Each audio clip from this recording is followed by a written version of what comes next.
sekali lagi kita bahas tentang export debt. Apa ya bahasa Indonesianya agar sahabat lebih mudah memahaminya? Bagaimana kalau kita lanjutkan informasi tentang BRI atau Belt Road Initiative, kita ke Pakistan. Tiongkok membangun pelabuhan di Pakistan, membangun jalanan membelah Pakistan dari ujung timur laut Pakistan ke Tiongkok daratan menuju pelabuhan laut di selatan Pakistan. Membangun 5 power plant. Semua itu dibangun dengan hutang pinjaman dari Tiongkok. Sementara isi pelabuhannya, kelolaan pelabuhannya, tenaga listrik yang dipakai, dan sarana jalan darat serta rel kereta tadi adalah untuk barang Tiongkok yang terbanyak isinya. Itu sebenarnya Tiongkok melakukan ekspor debt, yang mengekspor hutang, yang import hutang adalah Pakistan. Perkiraan total jumlah hutang Pakistan dari Tiongkok adalah sebesar 20,8 billion dolar, yang merupakan 23% hutang asing negara Pakistan dengan bunga 5% per tahunnya, dengan tenor pinjaman 20-25 tahun. Artinya 5% kalau dikalikan 20 tahun itu 100%. Sudah asetnya dijaminkan, dolarnya dikeruk ke Tiongkok, barangnya dipakai Tiongkok, bayarnya 2 kali lipat, padahal harganya sudah di markup gede lagi. Itu arti sederhananya tentang ekspor debt. Kita lanjut. Apa yang terjadi kalau Pakistan gagal bayar hutang tersebut? Maka BUMN Tiongkok akan mengambil alih aset tersebut. Jadi apapun itu, baik bisa bayar pinjaman atau gagal bayar pinjaman, Tiongkok yang kendalikan proyek tersebut. Sungguh, BRI itu bukan hadiah. BRI juga bukan membantu, apalagi menolong, tapi jebakan jahat sebenarnya. Meminjamkan uang untuk sesuatu yang bukan kebutuhan negara tersebut. Meminjamkan uang untuk kebutuhan yang tidak terlalu diperlukan. Memang negara tersebut butuh jalanan, butuh kereta api. Namun Tiongkok jauh lebih membutuhkan sarana itu semua. Itu yang butuh siapa? Yang bayar siapa? Begitu mereka dalam keadaan terjebak dengan hutang yang tidak bisa dibayarkan, maka aset berharga atau strategik aset mereka akan diambil paksa dengan deal yang sangat menguntungkan sang peminjam. Mohon maaf loh ya, informasi ini bukan propaganda anti Tiongkok. Banyak fakta di dunia tentang pengambil alihan aset strategis dan sumber daya alam yang terjadi di banyak negara berkembang yang mendapatkan pinjaman dari Tiongkok yang tidak mampu mengembalikannya. Gwadar Port di Pakistan misalnya diambil oleh Tiongkok karena tidak mampu membayar hutang Pakistan tersebut, sehingga menjadi dikelola Tiongkok selama 40 tahun ke depan.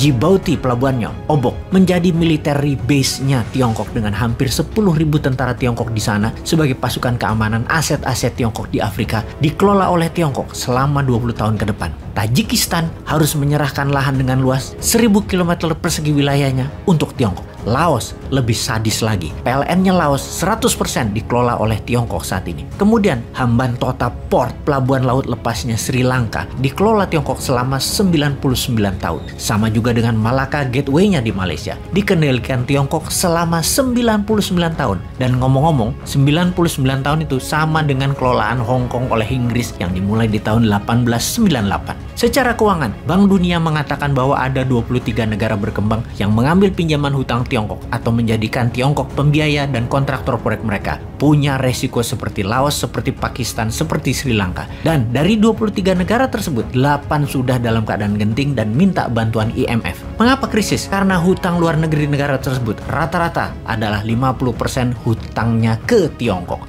Semua negara yang kena pengaruh Tiongkok, yang 23 negara tersebut, rata-rata demokrasinya lemah. Pemimpinnya menekan rakyat dengan kata lain otoriter. Pejabatnya bermain dengan pebisnis. Kenapa pejabatnya menerima tawaran Tiongkok? Karena kinclongnya infrastruktur, berharap akan membuat negaranya terlihat berkembang maju. Sehingga pemimpinnya bisa dikatakan berhasil, walaupun pakai hutang besar. Ada lagi fakta, banyak negara yang terkena pinjaman hutang Tiongkok untuk bisa membayar bunga pinjamannya adalah dengan meminjam lagi. Dan ini tanda bahaya, karena mempertaruhkan kedaulatan negara. Pejabatnya melacurkan aset negara demi nama pribadi dan keuntungan kelompok. Pastinya hutang tadi membuat Tiongkok menjadi lebih kaya. Apa buktinya Tiongkok menjadi lebih kaya? Buktinya 7 dari 10 perusahaan konstruksi dunia adalah dari Tiongkok. Total semua proyeknya bernilai 350 billion dolar dalam 8 tahun ini sejak tahun 2013, atau nilai tersebut sama dengan 3 kali APBN Indonesia, yang mana semua proyek itu diberikan oleh pemerintah Tiongkok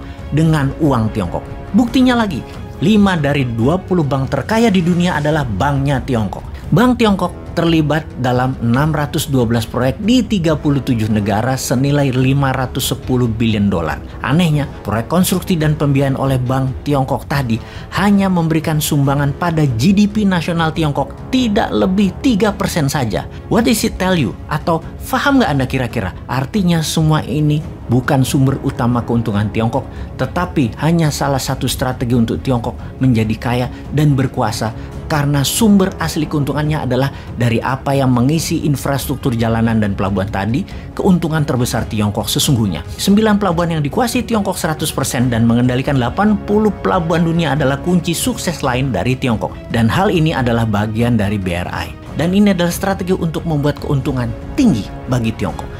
Semua pelabuhan itu ibarat untaian mutiara, mulai dari pelabuhan Tiongkok ke seluruh penjuru dunia. Inilah naval base-nya Tiongkok terkoneksi di seluruh dunia. Mereka bisa kendalikan pelabuhan, kendalikan rute perjalanan kapal, menempatkan kapal perangnya, dan pastinya mendikte rute perjalanan kapal perdagangan dunia. Jadi sesungguhnya BRI bukan economic plan, tetapi rencana untuk mengendalikan dunia. Kapan berakhirnya rencana pembangunan BRI ini? Yaitu di tahun 2049, di mana 100 tahun usia negara Tiongkok. Diharapkan 100 pelabuhan dunia diikat dalam satu kelolaan dan kepemilikan Tiongkok melalui strategi BRI. Alias pada saat itu Tiongkok sudah mendominasi dunia. Sahabat, semoga hal ini bisa menjadi bahan untuk pemikiran kita semua.